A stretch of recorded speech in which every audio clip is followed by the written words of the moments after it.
नमस्कार दोस्तों, wisdom tree में आपका एक बार फिर से स्वागत है। दोस्तों, आज हम एक बहुत ही टेक्निकल और इंटरेस्टिंग टॉपिक पर डिस्कस करेंगे। आज हम बात करेंगे rankings of warriors in Mahabharat. मतलब महाभारत में हर योद्धा को किस तरह से किन किन श्रेणियों में डाला जाता था, उसके बारे में आज हम चर्चा करेंगे। तो आइए दोस्तों, हम शुरू करते हैं। दोस्तों, महाभारत में कई प्रकार के रैंकिंग सिस्टम्स या लेवल ऑफ एक्सीलेंस हुआ करते थे हर योद्धा के लिए। नॉर्मल सैनिक से जब ऊपर उठते थे आप, तो सबसे पहली उपाधि जो दी जाती थी वो थी एक रथी की। दोस्तों, रथी एक ऐसा योद्धा हुआ करता था जो ना सिर्फ रथ पे सवार होता था, मगर उसमें यह क्षमता होती थी कि वो एक साथ 5000 सैनिकों से, योद्धाओं से एक साथ मुकाबला कर सके। जी हाँ दोस्तों, 5000 सैनिकों से। महाभारत युद्ध में दुर्योधन, सुदक्षिण, जयद्रथ, दुशासन, विकर्ण और अन्य 97 भाई जो दुर्योधन के थे, वो सारे के सारे रथी थे।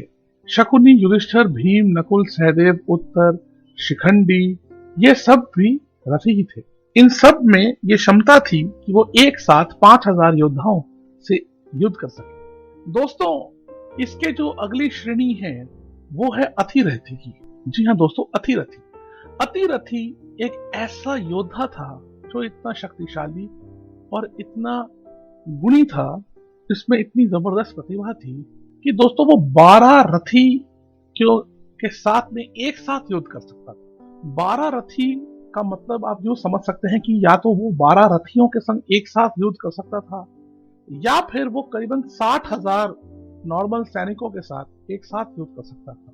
अंदाजा करने की बात है, जो एक साथ 60,000 योद्धाओं से युद्ध कर सके वो किस प्रकार के योद्धा होंगे दोस्तों। महाभारत युद्ध में कृतवर्मा, शल्य नरेश, कृपाचार्य, युयुत्सु, शिशुपाल, विराट, अकंपन, सत्यकी, दृष्टिद्युम्न, कुंती बोज और घटोत्कच, ये सब ऐसे योद्धा थे जो कि अतिरथी श्रेणी में आया करते थे। अतिरथी एक बहुत ही उच्च श्रेणी का योद्धा होता था और कई वर्षों की तपस्या और अभ्यास के पश्चात ही कोई योद्धा इस श्रेणी तक पहुंच पाता था।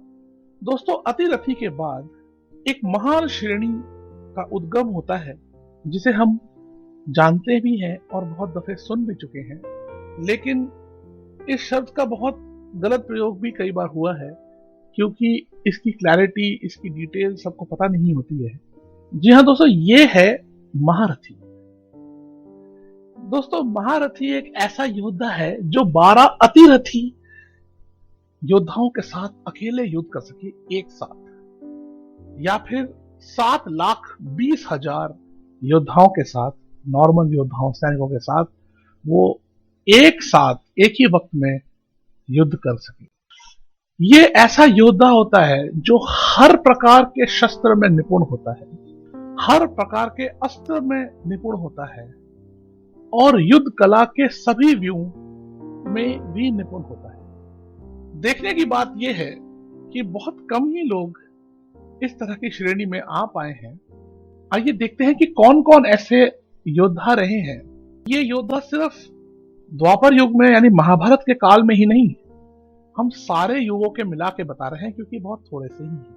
तो जी, अर्जुन, श्री राम, कुंभकर्ण, लक्ष्मण, रावण, लव, कुश, सुग्रीव, जांबवन, बाली, भीष्म, द्रोण, कर्ण, अश्वत्थामा, अभिमन्यु, बलराम, भगवान नरसिम्हा, द्रुपद, विराट और जरासंध जैसे लोग महारथी श्रेणी में आते थे। दोस्तों, गौर करने की बात यह है कि पांडवों में केवल अर्जुन ही एक कंप्लीट फुल महारथी था।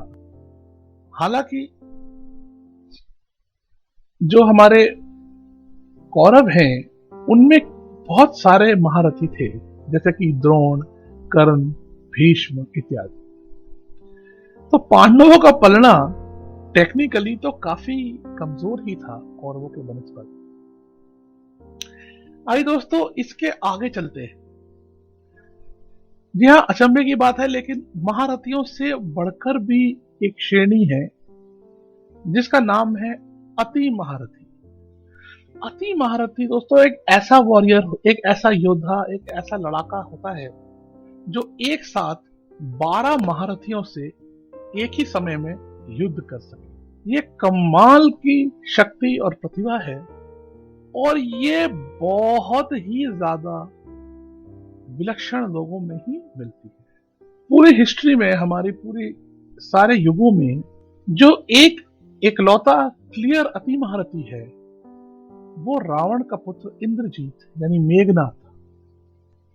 एक अति महारथी की ये विशेषताएं भी होती हैं कि वो ब्रह्मा विष्णु महेश के तीनों के ही दिव्य अस्त्रों से लैस होता है, जैसे पाशुपतास्त्र, वैष्णवास्त्र और ब्रह्मास्त्र।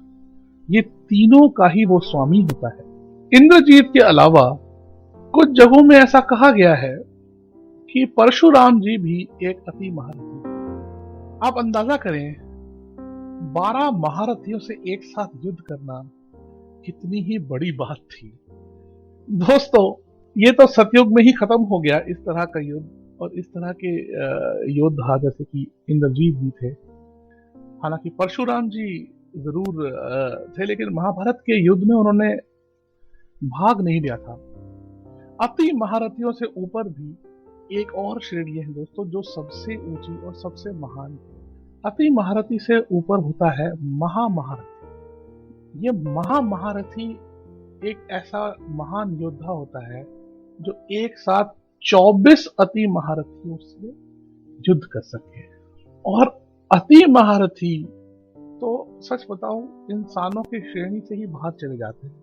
और जो दुनिया में, हमारे संसार में, हमारी सृष्टि में जो महामहारथी हुए हैं, वो है ब्रह्मा, शिवा, विष्णु, दुर्गा, गणेशा, कार्तिकेय और श्री हनुमान।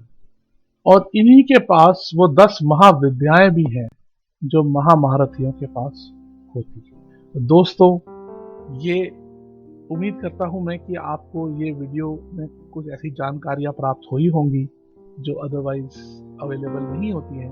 यदि आपको ये वीडियो अच्छा लगा तो कृपया करके आप इसे लाइक करें और कमेंट सेक्शन में हमें बताएं कि और ऐसी क्या चीज़ें हम बता सकते हैं आपको, या कोई ऐसी कहानी या कोई ऐसा सवाल या प्रश्न जो आप जानना चाहें। पूरी कोशिश करूंगा कि उनका उत्तर जल्द से जल्द दे दूं। आप चाहें, अगर आपको पसंद आती है ये वीडियोस, तो आप सब्सक्राइब कर सकते हैं हमारे चैनल को, ताकि जब भी ये वीडियोस आएँ, जो कि हम बहुत जल्दी जल्दी लाने की कोशिश कर रहे हैं, करीब करीब हर रोज़ एक, तो आपको वो तुरंत पता चल जाए। धन्यवाद।